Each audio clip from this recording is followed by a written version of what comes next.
Hi guys, how are you going? Thank you very much for having me. I feel really honoured to be able to share the stage with some real people with a lot more experience in the industry than I am. So I thought I'd just try and put a little bit of context. I've been working marketing and selling meat predominantly in the export market for about 6 years now.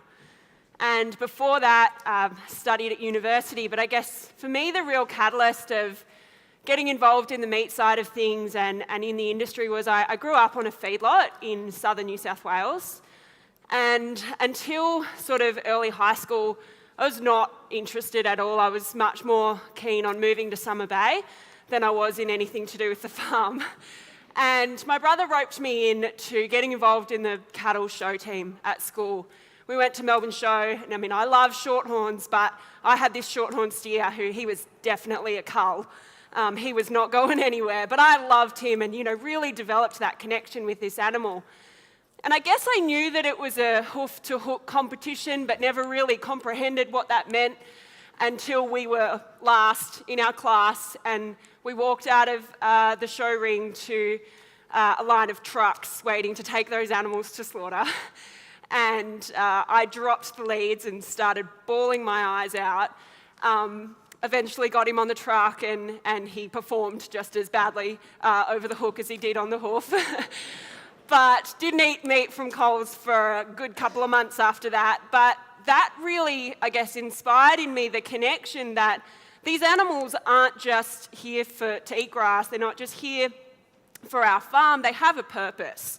And that eating quality and the purpose of that animal is to provide a great quality product to give protein and health and energy to people, both in Australia and around the world. And that really has stuck with me through my career now and is now, I guess, a driver of what I'm really passionate about in the industry. So as I said, I've been with Andrews Meat Industries for 6 years now. We are one of the largest food service suppliers in Australia. So we supply direct to restaurants. Predominantly, most of our business is in Sydney. We work with everything from high-end restaurants through to pubs, clubs, catering companies, airlines, cruise ships. Any type of establishment where you can get protein, we'll generally work with them if they pay their bills. We started as a small butcher shop in inner city Sydney in 1960 and have now grown to have over 1,800 customers. We process over 1,000 orders a day. So in 2014, we invited JBS to become a partner of our business. So they're now a majority shareholder in Andrews Meat Industries. And that has really allowed us to grow our business and has allowed us to secure our supply relationships, which, moving into these challenging periods is going to be really beneficial to our business. So for us, the core of what we're focusing on as a business is on having 3 pillars. That's having a really great quality product, on having a consistent supply, and having superior service. That's what our business relies on. So we supply centre-of-plate solutions across all proteins. Majority of our business is beef, but we do everything from pork, lamb, duck, rabbit, spatchcock, quail, kangaroo. If it's a protein, someone wants to eat it, we'll sell it. We sell over 1,000 tonnes of meat a month, and over 80% of that is value added in some way. So cut into steaks, into mince, burgers, skewers, roasts, that kind of thing. So for us, it's a reasonably complex business where we have over 10,000 SKUs, different product lines, to manage that we deliver to our customers on a just-in-time basis. So if a chef orders by midnight tonight, we'll start delivering to him at 8 a.m. the next morning. And chefs across the industry, whether that be a pub right through to a high-end restaurant, have inherently really high expectations of quality now. And MasterChef, I'm sure, has a lot to do with that. But their expectations in terms of supply and of quality has really improved a lot. And I guess our role is to give them products that they can have the confidence to put on their menu and know that they're not going to have issues with supply and consistency, that they can put their name behind. Because that's their chefs, they're saying to their customers that you're going to have a great eating experience here. And they trust us to deliver on those products.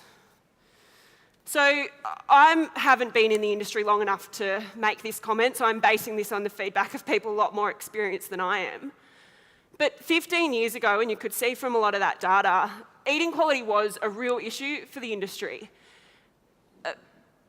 MSA really was the catalyst for a lot of that change and has now really levelled the playing field in terms of the quality of beef that is available. We've come a long way since then, to the point where in our sector,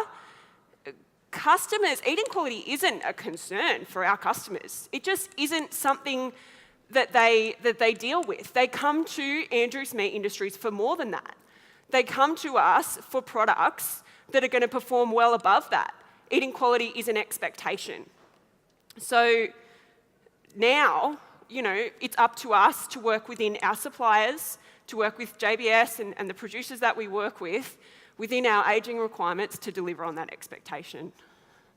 Because, if you think about it yourself, right? If you go to the pub for I'd say a $10 steak, that's probably a $20 steak now, let's be honest, or a high-end restaurant for a $40 steak, the quality of the experience that you have is going to determine whether you're going to return to that establishment.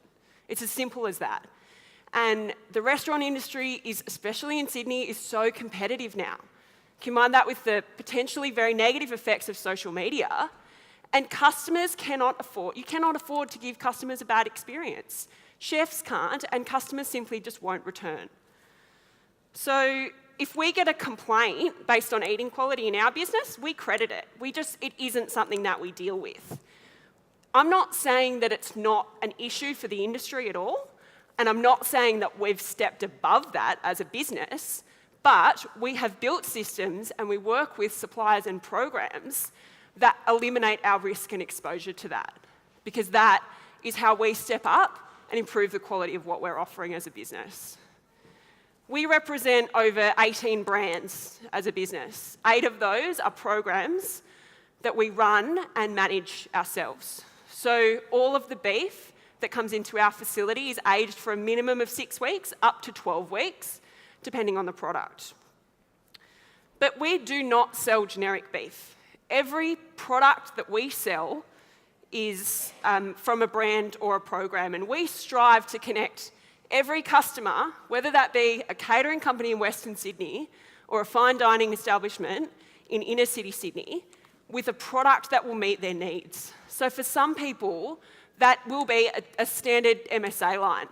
And for others, that will be a grain-fed Angus Marble Score 2. And for others, that will be a grass-fed Marble Score 4. And for others, that will be a Wagyu Marble Score 6. It's about finding the product or fitting the product to the customer's specification. If you take rumps, for example, if we were to decrease our eating quality standards, our quality specifications, on one line, beef rumps. We sell currently 40 pallets of beef rumps a week. So that's 2,500 animals worth of rump. Australians love their rump steaks. If we were to reduce that from an MSA line to a non-MSA line, that doesn't just affect all of the customers that are buying that beef rump. It affects all of the byproducts that come from cutting that product as well. So the smaller steaks that come off the end, or the kebabs, the burgers, the mince, the roasts that come out of that product as well. So we're potentially, if we reduce the quality that we're buying on that one line, we're potentially putting hundreds of customers at risk of not getting the quality and expectation and product that they are used to. For us, it is worth paying more to buy a better product so we don't have those kinds of issues.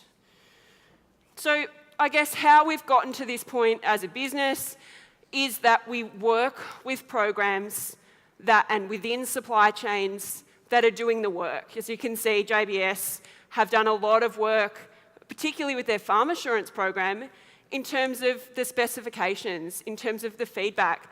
We're working with programs that give our chefs the confidence. Whenever I sell Pinnacle beef, they know that they're going to get that expectation and that quality all year round. They don't have to think about it. We take that stress and worry away from the end user. We also pay a premium to get our specialised specification, to get the quality that we require, and that also involves niche specifications. So things beyond your standard MSA. It might be eye muscle area, it might be fat depth, thickness, all types of different things that allow us to cut and process that product to specific customer requirements. So is any of this information going to help you improve the eating quality and compliance of your cattle? Probably not. But what I do hope it will do is encourage you to think beyond your farm gate as to how your product is being utilised. Because similar to our business, if we're not constantly improving the quality of our offering, I do think that we will get left behind. I really thank you and appreciate the time today and hope that the brisket for lunch today is of a great eating quality, and if it's not, you can blame the chef. Yeah. Thanks.